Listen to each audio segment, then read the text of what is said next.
In many ways, the Walt Disney Company has been on the ropes, but Inside Out 2 has given them hope. Perhaps they can claim the throne once again by just going a little soft woke. Now we're getting a major scoop here on the channel, folks. A rumor you'll hear first. Snow White and the 7 CGI monstrosities with Rachel Zegler? Well, Disney believes it just might be good.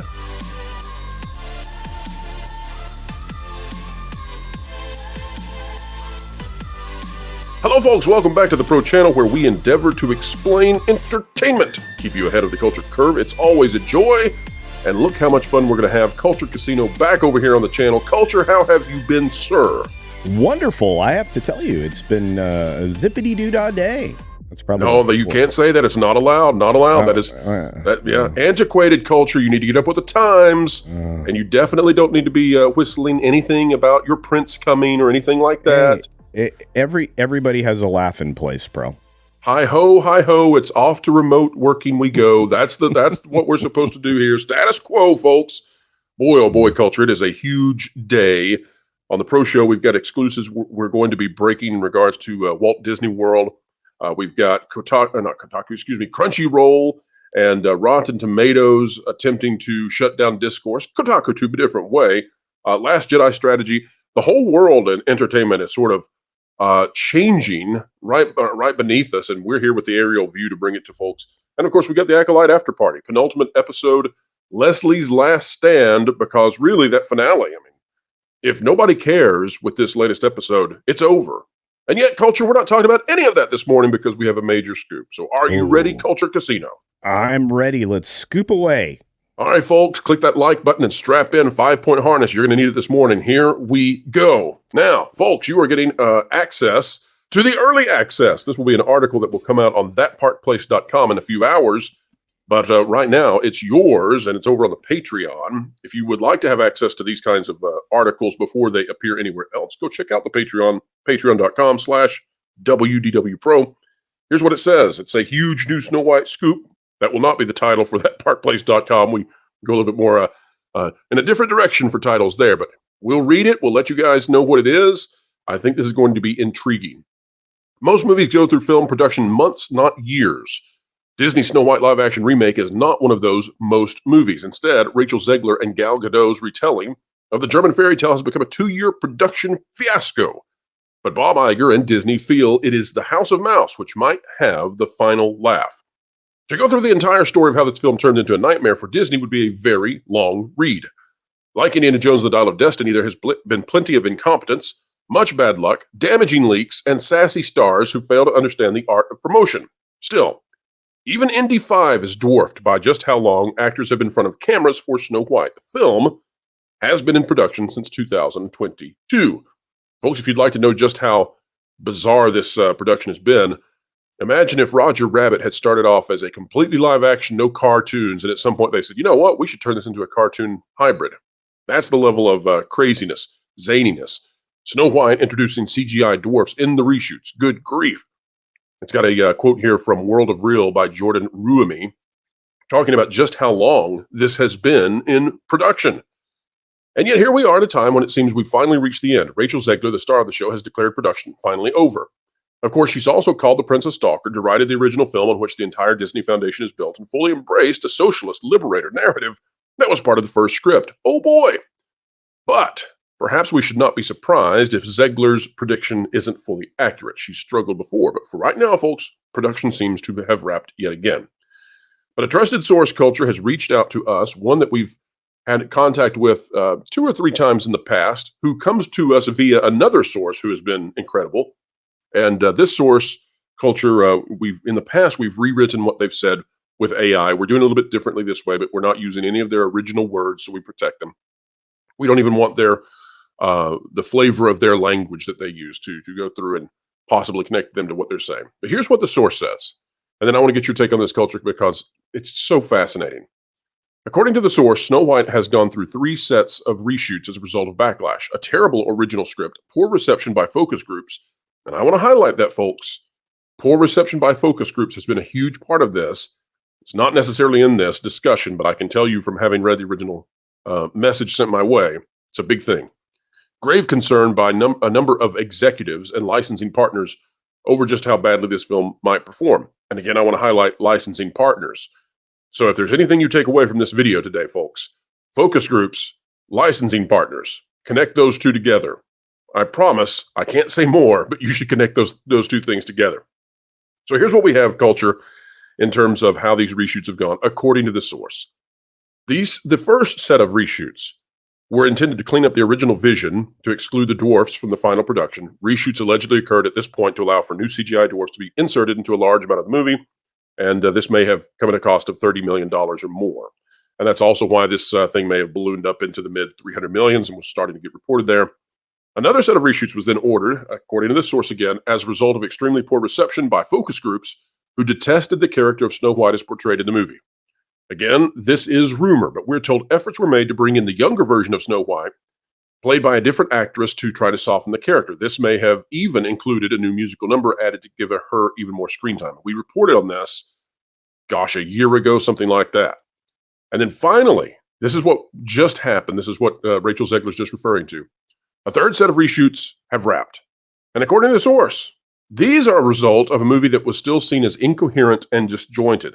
The attempt was made to more closely align the film to the original animated feature-length film while still allowing the Zegler version to have a pro-feminist message, albeit one that is softer and less militant. So it seems like, Culture, they're moving towards what we have suggested all along, which was Snow White is the foundation upon which your entire company is built. Don't disparage that. And so, weird. It seems like they're going back to it. What are your thoughts so far, Culture? We'll dive into the nitty-gritty in a moment, but just hearing how these reshoots have happened, your initial thoughts. Well, I mean, Disney's been famous about wasting money for quite some time, as you presented, or as the leaker has presented. This is a problem that has existed at the Disney company for ever, it seems, maybe 6-7 years, where they set off in the wrong direction and then they try to course correct and then it doesn't work, so they have to course correct again. In this case, they fell back to the primary vision, reportedly, although I'm not certain about that. I think there would be a lot of embarrassment for the young actress to have said all those things and they not actually be in the film, but there's a lot of embarrassing things. What if they've blurred it a little, Culture? What if at the beginning this was a full-blown, ultra-woke piece of revision, and what if they've said, well, let's do the Barbie? Because I think that's where this is going to go, and we'll talk about it in a moment, but just what do you think of that idea that maybe studios are seeing the Barbie demographic and saying there's a lot of money in the Barbie Inside Out 2 audience? Well, yeah, I think that's obviously where a lot of these companies are going to pivot, because they always take the wrong lesson from things. They can certainly try to pander to that group of people, but there must be some kind of secret sauce there, because a lot of the female empowerment things that were a little softer didn't succeed. We've had a lot of them, and they've just fallen apart. This particular thing is the most important, as you pointed out, to the company legacy that they've done in a very long time. Because look at the efforts that they put forth with Wish and how it collapsed spectacularly. Yes. That was not a celebration of 100 years of a magnificent company in any way. It had no heart, no sense of direction, and the audience identified with the villain, which is something Disney's been trying to get people to do. How could you not? He wasn't a bad guy. Okay. So, Culture, you mentioned that there's a secret sauce that should be learned here, that there's a right lesson to take away. What is that? I think the secret sauce is that you recognize that you're taking an entire audience on a journey, that the ladies that are present in the audience, to the extreme degree that they were for Barbie and obviously for Inside Out 2, right? IO 2. As opposed to Elio, which would sound a lot like IO 2. Yeah, gotcha. Yeah. But I think it is the idea that you can connect with the fact that the audience is caught up in their feelings all the time. Inside Out 2 is all about feelings. Barbie was all about feelings. Both of those films are about, a journey of exploration of yourself. In as much as they were, funny, well written. Barbie wasn't particularly well written, although, kudos to Greta and her team for conveying something on screen that people identified with. But that's kind of the way you have to approach things. You can't approach it from a political point of view, which Barbie did a little bit and got away with. Well, I saved it for the third act too. That was Yeah, one of the key successes.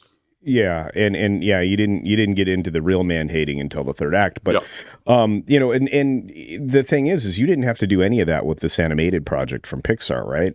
Inside Out 2 didn't have any of that stuff. It just basically told a story that basically describes a female experience. And I, you know, be mad at me if you want, but there's a lot more emotion and being driven by emotion in these films that connects with a female audience. And as long as you have a journey that gets you from point A to point B, and despite the struggles, you're always winning, that also connects with a female audience. I'll tell you one thing that's winning culture. I hate to interrupt, but you have the UK version of the Teenage Mutant Ninja Turtles arcade behind you. Oh yes, You must sure.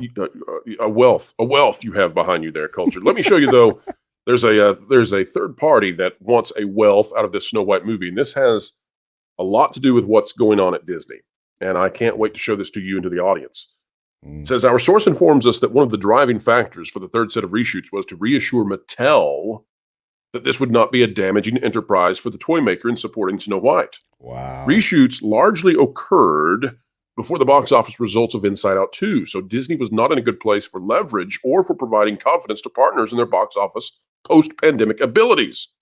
Inside Out 2 may have calmed nerves, but focus groups having seen this latest iteration of Snow White also have given top executives at Disney reason to hope they've turned a corner, allegedly.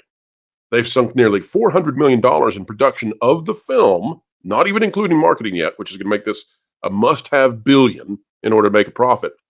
But many believe they just might get a win with another Barbie-style box office sensation. The idea is that by going soft woke, they can drive mothers and daughters to the box office while staying away from controversies such as what they found with Lightyear Strange World, and as you said, Wish. And here's the other big scoop, culture.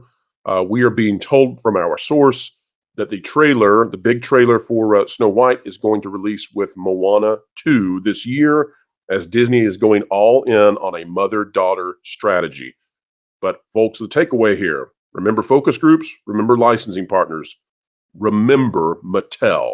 If you want to know how things have been going and why Disney has been reshooting, I think they want Mattel to feel very good about this, and I think that licensing partners were getting awfully sick of losing with Disney.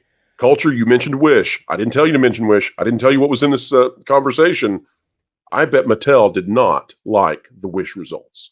Oh, I can tell you all the toy makers that Disney partners with through their licensing agreements have not been thrilled lately. I would suggest that, recent articles that have come out talking about AMC merchandise sales, it was rather eye-opening as well. If you even Ollie's and Five Below might be mad at this point, culture. Well, yeah, because I can't move any of that stuff. But when you look at that, did Inside Out 2 move merchandise? Did you hear anything about that? I didn't. But what I think people were afraid to support it. There hasn't been very much. There was that little anxiety plushie that shakes. Yeah, which, but I mean, at the actual movie theaters, you have AMC theaters moving merch based on Despicable Me 4. We heard nothing about anything like that. That it's one of the most valuable things that they've had. It was the article came out yesterday. Okay, that's a great point. So AMC and these other licensing partners, that's the real time evidence that they were being scared off of supporting Disney while they found things like Illumination's surefire hit. So they're doing risk assessments, and Disney had what a great point, culture.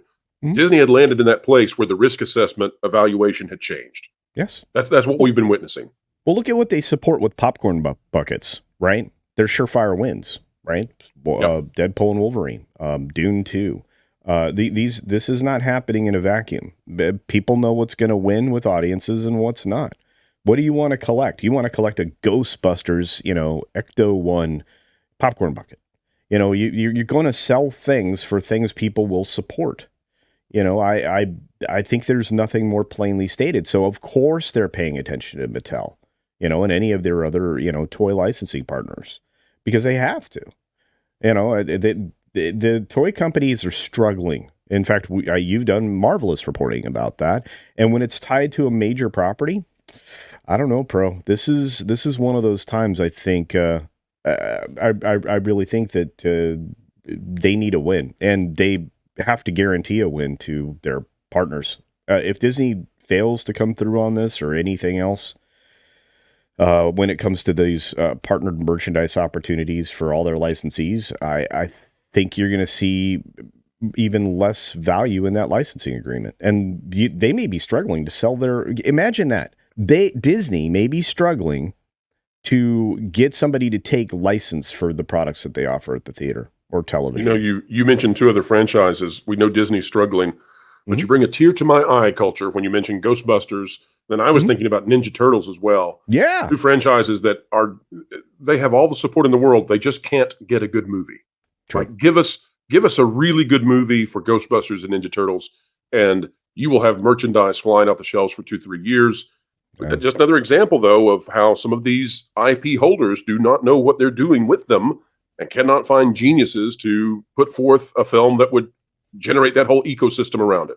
One last statement about Ninja Turtles, which Disney does not own, folks. Thank goodness. This is not a Ninja Turtle video, Coach. Go ahead. I know, but one point, because you brought them up. Could you imagine them going back to the old formula, live action with, the animatronic heads and all of that? Culture, I have said if they would do that and combine it with CGI, okay, do the animatronic heads, do all that, but combine it with CGI to smooth it out a little bit. Yeah. The technology we have today, you're talking about a film that would make $1 billion if it just has a decent script. Well, yeah, I mean, it has broad appeal. It'll be a 4-quadrant film. It would sell toys. So when you look at how you can make it a 4-quadrant film, the girls will love it because the turtles can be cute and funny and sarcastic and teenagers. And make April O'Neil an attractive, likable, what would you say, ambitious young woman. Yeah, stick with the character model established in the cartoon series, and you're safe. And then at the same time, Who's her little friend in the 80s cartoon?